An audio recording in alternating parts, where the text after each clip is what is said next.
La vida moderna sería impensable sin el petróleo, ese oro negro de cada día. Sin petróleo no circularían los autos, ni funcionarían los refrigeradores y tampoco habría lociones para el cuidado corporal. El petróleo está en casi todos los productos conocidos. Pero no es inagotable. La materia prima básica para los químicos está a punto de desaparecer. La industria química marcha por la senda equivocada desde hace un siglo. Porque apuesta demasiado por el petróleo.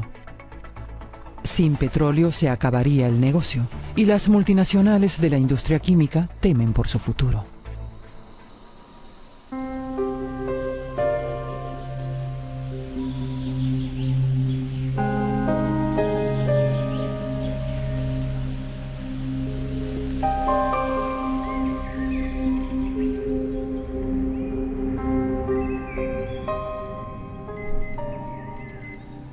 Al tocar nuestro despertador de plástico temprano en la mañana, establecemos ya el primero de nuestros incontables contactos diarios con productos derivados del petróleo. En el desayuno, colores vivos por todas partes. En nuestro mobiliario, pegamentos invisibles que lo ensamblan. La química del petróleo es omnipresente. Casi la totalidad de los plásticos se basa en el combustible fósil número 1, al menos de momento. Hasta la pasta dentífrica usa el petróleo para sus tensoactivos, aromatizantes y conservantes. En definitiva, los humanos estamos en contacto diario con miles de sustancias y productos derivados del petróleo. Pero hasta el siglo XIX la situación fue bien distinta. La industria química no utilizaba petróleo, sino mayoritariamente sustancias vegetales, por ejemplo, para fabricar colorantes. El empresario Hermann Fischer propugna desde hace casi 40 años la vuelta a una producción química más conforme con la naturaleza. Los colorantes fueron las primeras sustancias naturales que los químicos lograron obtener artificialmente en laboratorio. Por entonces no se extraían del petróleo sino del alquitrán de hulla. Mauvin fue el primero y muy anhelado colorante sintético de alquitrán. A finales del siglo XIX, cerca del 80% de la producción mundial se obtenía en fábricas alemanas. Comenzaba la inigualable ascensión de la industria química. Y los colorantes solo fueron el principio. Los químicos sintetizaron cada vez más productos del alquitrán y luego del petróleo. Esto fue la verdadera hora del nacimiento de la industria química. Aquí puede leerse Sociedad Anónima de Anilinas. Para Hermann Fischer, una historia apasionante, pero a la vez el inicio de los problemas, porque muchos de los productos creados por el brillante nuevo mundo de la química son extremadamente tóxicos y dañan el medio ambiente. Ya en su época de estudiante, Hermann comienza a pensar en una química alternativa que permita volver a las raíces, pero sin renunciar a los métodos modernos. Inicia su búsqueda de ideas para una química suave, basada en materias primas sostenibles, revisando viejas obras científicas, botánica, medicina natural, recetarios y enciclopedias que encuentra en su mayoría en librerías de segunda mano. Su colección abarca hoy más de 15.000 ejemplares. Las cosas interesantes y útiles se encuentran si pones en ello toda tu alma y añades saber científico. Entonces, puedes componer tus propias recetas y afinarlas hasta que se correspondan con los requisitos del consumidor moderno. Es algo que requiere mucho tiempo. Quien piense que basta con comprar un par de libros viejos, hojear antiguas recetas de fabricación, preparar algo conforme a ellas y venderlo después, está condenado al fracaso. Pero ¿hasta qué punto es realista su sueño de una futura industria química ecológica? Que la idea puede funcionar para una empresa mediana ya lo demostró Hermann Fischer con su propia compañía, que desde hace 30 años produce pinturas y barnices a partir de materias primas vegetales. Uno de los primeros colorantes que logró obtener en su compañía proviene de la reseda. La reseda es una planta de muy fácil cuidado, que crece incluso en campos en barbecho en terraplenes de vías férreas, etc. No precisa ni abono ni grandes cantidades de agua. Es por eso un buen ejemplo de que el nuevo modelo de producción química no competiría con la producción de alimentos. Pero lo que funciona a pequeña escala, ¿puede ser un modelo también para la gran industria?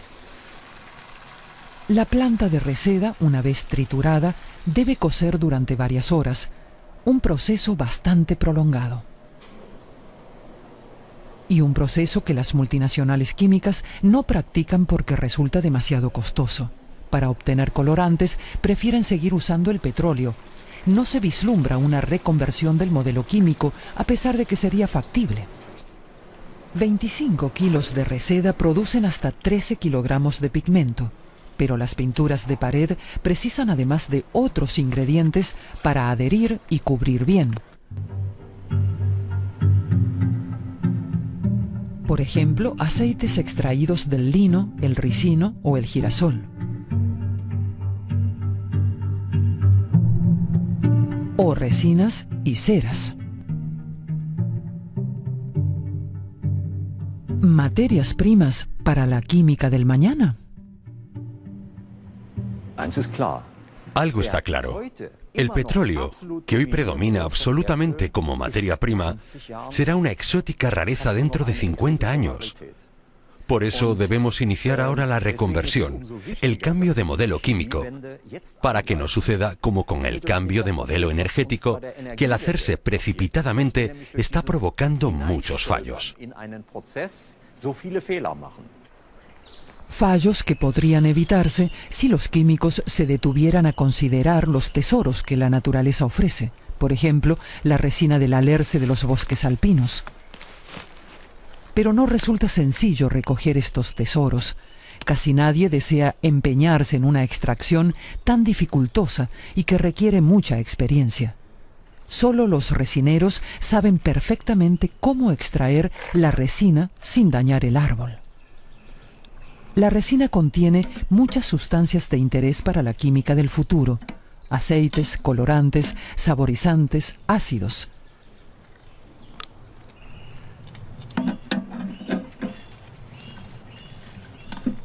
Con resina se pueden fabricar pegamentos, plásticos o pomadas.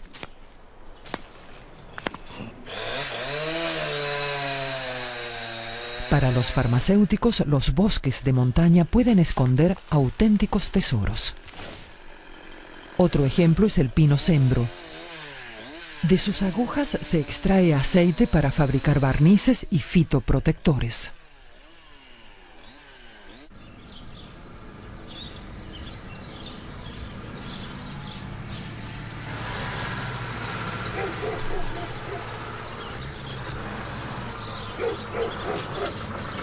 $1.300 kilos de ramas de pino cembro hacen falta para llenar una vasija grande.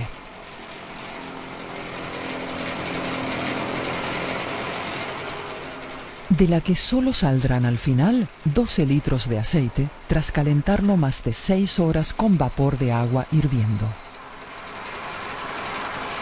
Se trata de un aceite muy valioso y también útil para la industria farmacéutica. Muchos de nuestros medicamentos contienen todavía derivados del petróleo. Cada vez es mayor la competencia entre productores de aceites y campesinos que prefieren vender las ramas de pino trituradas como combustible de calefacción. La competencia por la materia prima podría convertirse en un grave problema para la química suave. La solución podría consistir en aprovechar la biodiversidad del mundo vegetal. La química del futuro debe apostar por ella, y no solo por unas cuantas plantas útiles. La naturaleza ofrece suficientes materias primas para todos. Visitamos el Jardín Botánico de Plantas Útiles de la Universidad de Bonn, que reúne más de 2.000 especies de todo el planeta. El botánico Maximilian Weigand es experto en materias primas vegetales.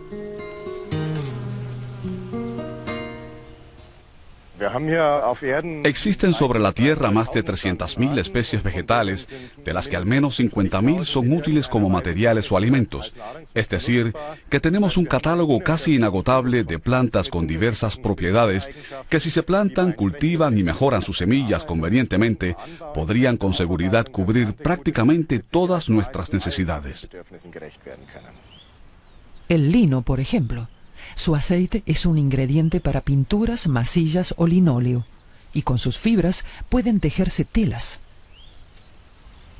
El arbusto del ricino, que crece muy rápido y cuyas semillas producen aceite de ricino, un material cada vez más solicitado con el que la industria elabora ya bioplásticos, un primer paso hacia la reconversión del modelo industrial químico. Se redescubren hoy fibras vegetales, ya sean de cáñamo, esparto o sisal, y sus posibles usos como material aislante, como textiles, o para reforzar materiales plásticos. Incluso el yute vuelve a ponerse de moda como material de embalaje. Aquí tenemos al yute, originario de la India. Históricamente se usaba en la producción de sacos para el transporte de café, cacao y artículos a granel. Otra planta muy importante en tiempos del colonialismo era el ramio, con cuya fibra se confeccionaban los típicos uniformes y trajes coloniales. Pero ya casi no existen cultivos ni producción de ramio. Los sucedáneos sintéticos lo han sustituido casi por completo. Un ejemplo es el algodón, al que se le incorporan propiedades que no tiene mediante añadidos sintéticos, en lugar de aprovechar la fibra de ramio, cuyas propiedades naturales responden bien a condiciones de empleo en regiones cálidas y húmedas. Material natural en lugar de plástico. ¿Cuándo se producirá el cambio? El colorido mundo de los plásticos compone el 40% de la producción química a base de petróleo. Los plásticos son ya casi inseparables de nuestra vida cotidiana. Cada alemán consume por término medio 110 kilogramos de plástico al año. Robusto, fácil de limpiar, inocuo, aparentemente. El otro lado de la moneda, 100 millones de toneladas de basura plástica solamente en los mares del mundo.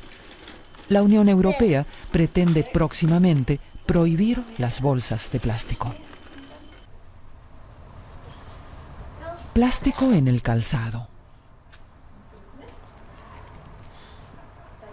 Plástico en la ropa. Plástico en un casco de ciclista. Plástico por todas partes. Un negocio redondo para la industria química a partir de un material agotable, el petróleo. Pero hasta los gigantes saben que tendrán que buscar alternativas.